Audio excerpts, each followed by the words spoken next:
Bonjour à toutes et à tous, bienvenue dans ce nouvel épisode du Récap Crypto. Comme tous les lundis, vous le savez, on se retrouve ensemble ici sur la chaîne YouTube de Cryptos pour faire un récapitulatif de toutes les principales actualités du marché crypto. Et cette semaine, justement, et je vous apprends certainement rien en vous disant ça, il y a eu beaucoup de mauvaises actualités avec un impact énorme sur les marchés financiers, mais aussi évidemment sur le marché des crypto-monnaies, avec beaucoup de volatilité sur Bitcoin, sur les autres actifs numériques et aussi sur des stablecoins. C'est assez fou, assez inattendu, mais bon, je vais tout vous expliquer, pas d'inquiétude. Et pour ça, ça va s'articuler autour de trois grosses actualités majeures.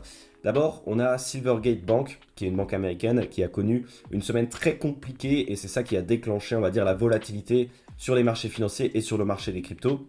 On a eu aussi la Silicon Valley Bank, donc une autre banque plutôt dédiée aux startups américaines, qui elle aussi a annoncé des moments difficiles et qui a encore plus impacté les marchés financiers et le marché crypto. Et pour terminer, donc, on a eu le DPEG de l'USDC, je faisais mention à ça évidemment tout à l'heure, le deuxième stablecoin le plus important du marché, qui se décorrèle du cours du dollar avec tous les impacts associés évidemment. Donc on va revenir sur tout ça, mais comme ça vous pouvez comprendre vraiment la trame de cette vidéo du récap crypto. Et avant d'aller plus loin dans cette vidéo, sachez qu'elle est réalisée en partenariat avec Lizzy. Lizzy qui est une application de paiement en crypto-monnaie qui permet aux commerçants et évidemment aussi aux utilisateurs, à vous de récupérer des cashbacks qui vont de 1 à 5%. Alors ce qu'il faut savoir, c'est que Lizzy ne permet pas uniquement de faciliter les paiements en crypto-monnaie, elle permet aussi d'améliorer l'expérience des utilisateurs et l'expérience de fidélité grâce aux technologies du Web3 et grâce notamment aux NFT, ce qui signifie que tous les partenaires de Lizzy, les commerçants, peuvent développer par exemple des cartes de fidélité grâce à la technologie des NFT. Sachez également que sur les différents réseaux sociaux de Lizzy, d'ailleurs tous les liens sont dans la description, notamment Discord et Twitter, vous pouvez essayer de remporter des lots assez exceptionnels, notamment un NFT de la collection Clonix qui vaut plusieurs Ethers, du Bitcoin et aussi du token Lizzy. Et oui, puisque le token Lizzy est actuellement en phase de ICO qui terminera à la fin du mois de mars, donc il sera listé ensuite en avril. Mais voilà, vous pouvez y participer si ça vous intéresse. Vous avez encore une fois tous les liens dans la description. Je vous invite à aller voir. Allez, assez parlé, on rentre tout de suite dans le vif du sujet. On commence avec la première grosse actualité de cette semaine et elle concerne la banque Silvergate. Alors vous avez certainement vu passer un petit peu partout ce nom la semaine dernière avec beaucoup d'informations. Des informations parfois vraies, parfois fausses. On va essayer ensemble de démêler le vrai du faux, de clarifier cette situation. Et pour ça, on va revenir à la base et on va essayer de comprendre pourquoi Silvergate était aussi lié avec le marché des crypto-monnaies. Ce qu'il faut savoir, c'est que Silvergate a réalisé un virage vers les crypto-monnaies très tôt dans son histoire et très tôt également dans l'histoire du Bitcoin puisque ça s'est passé en 2013. Alors ce qu'il faut savoir évidemment, c'est que le marché des crypto-monnaies et le marché du Bitcoin n'étaient pas aussi démocratisés qu'aujourd'hui et donc c'était une vraie petite révolution de la part de Silvergate et ça lui a permis de se créer une position de véritable banque crypto-friendly et ensuite de pouvoir nouer des partenariats avec la quasi-totalité des plateformes d'échange de crypto-monnaies aux États-Unis. Alors ensuite, vous vous en doutez, c'est comme pour le marché des crypto-monnaies, tout s'est accéléré très rapidement. Silvergate a été listée en bourse en 2019 au New York Stock Exchange. Elle a commencé à accumuler des milliards de dollars d'actifs sous gestion et son action en 2 ans a imprimé 1580% de hausse. Et à ce stade, ce qu'il faut savoir, c'est que 90% des dépôts qui sont effectués chez Silvergate proviennent du secteur des crypto-monnaies avec des partenaires qui sont du milieu des institutionnels mais aussi des exchanges puisqu'elle propose des services à Coinbase, FTX US, Gemini, Paxos, Crypto.com, BlockFi et beaucoup d'autres. Alors ensuite, vous vous en doutez, pour une banque qui est aussi exposée à l'écosystème des crypto-monnaies, l'année 2022 a été catastrophique. Alors évidemment au départ, la chute de l'écosystème Terra, puis ensuite l'effondrement du fonds spéculatif 3AC. Tout ça, ça a été très compliqué, mais Silvergate continue à réussir à maintenir la tête hors de l'eau. Et évidemment, le vrai coup de poignard, ça a été l'affaire FTX. Et dans le même temps, Silvergate révèle que 10% des dépôts qui sont effectués sur ses comptes proviennent de FTX. Alors je ne vais pas vous refaire l'affaire FTX, c'est pas l'intérêt ici, mais pour rappel, il y a eu des échanges un petit peu obscurs entre justement FTX et une autre entité de Sam Bankman-Fried, à savoir Alameda Research.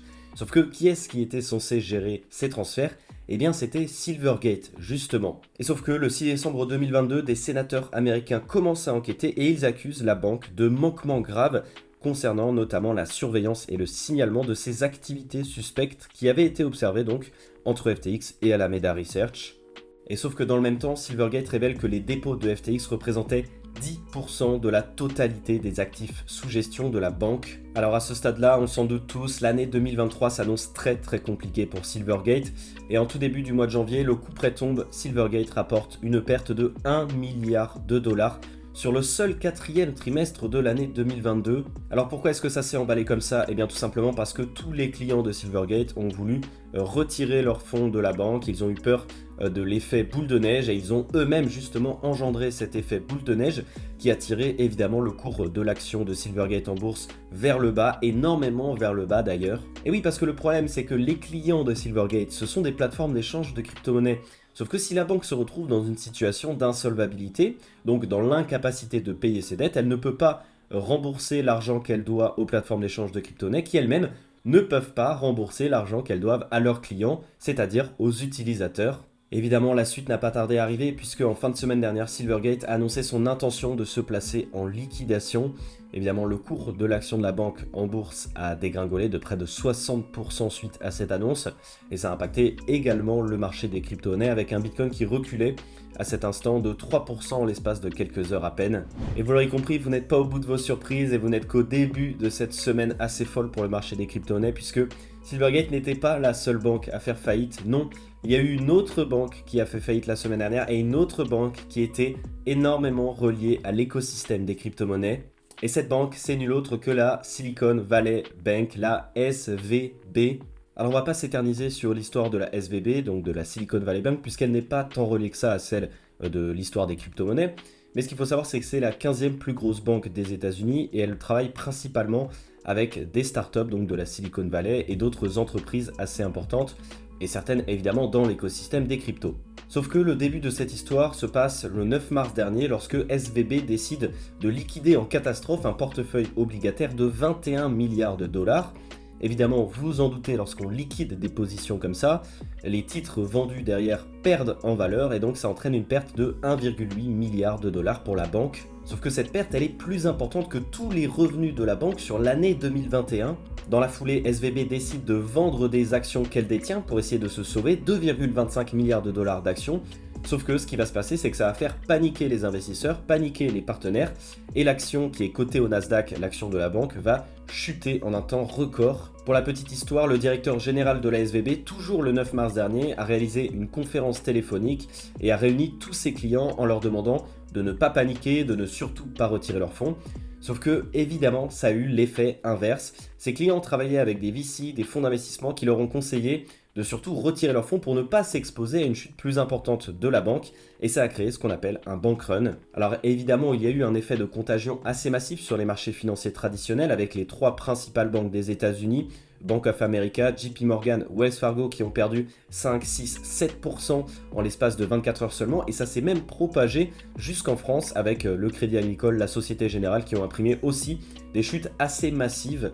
Alors quel a été l'impact sur le marché des crypto-monnaies? Eh bien vous vous en doutez, ça a tout fait chuter et le Bitcoin en figure de proue qui était après l'affaire Silvergate aux alentours de 21 500 dollars et donc le lendemain, suite à cette affaire SVB, il est tombé en dessous de la barre des 20 000 dollars. Et ça n'a pas été le seul impact et ça fait une excellente transition vers le troisième point que je voulais aborder avec vous aujourd'hui. C'est le DPEG de l'USDC, le deuxième stablecoin le plus important du marché. Et oui, dans la nuit de vendredi à samedi, l'USDC perd son ancrage au dollar. Il chute très rapidement, il descend même en dessous de la barre des 0,9 dollars.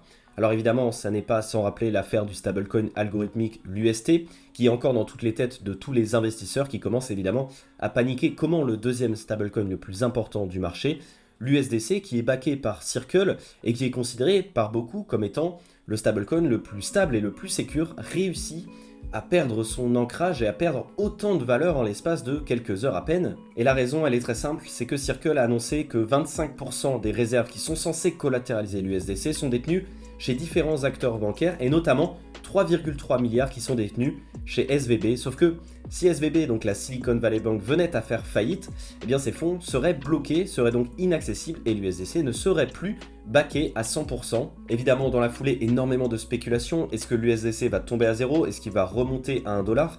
Beaucoup de traders tentent le pari et ça crée énormément de volatilité. Ce qui fait que sur la journée de samedi, l'USDC évolue entre 0,89$ et 0,94$ environ. Et toute cette histoire nous amène ensuite samedi en début de soirée où le PDG de Circle publie un communiqué officiel dans lequel il explique toute la suite des événements pour l'USDC. Et il explique notamment que dès lundi, donc dès aujourd'hui, Circle permettra à tout le monde un remboursement en 1 pour 1 face au dollar. Évidemment, énorme coup de boost pour l'USDC qui remonte en flèche et qui retrouve quasiment son ancrage au dollar avant de rechuter légèrement et de se stabiliser autour de 96 centimes de dollars. Mais alors qu'est-ce qui va se passer avec ces 3,3 milliards de dollars qui sont censés garantir l'USDC et qui sont actuellement toujours bloqués chez la SVB? Le premier scénario, c'est tout simplement un déblocage des fonds dès aujourd'hui, parce que oui, au moment des faits, la banque est fermée puisqu'on est le week-end et il faut attendre sa réouverture le lundi. Mais ce qui est assez intéressant, c'est que Circle a bien prévu son coup, ils ont initié leur retrait avant que les fonds de SVB soient mis sous séquestre, et donc la procédure normale devrait être appliquée et le virement devrait ainsi avoir lieu normalement. Alors évidemment, on n'est jamais sûr que ça va se passer correctement, surtout dans ce genre de situation.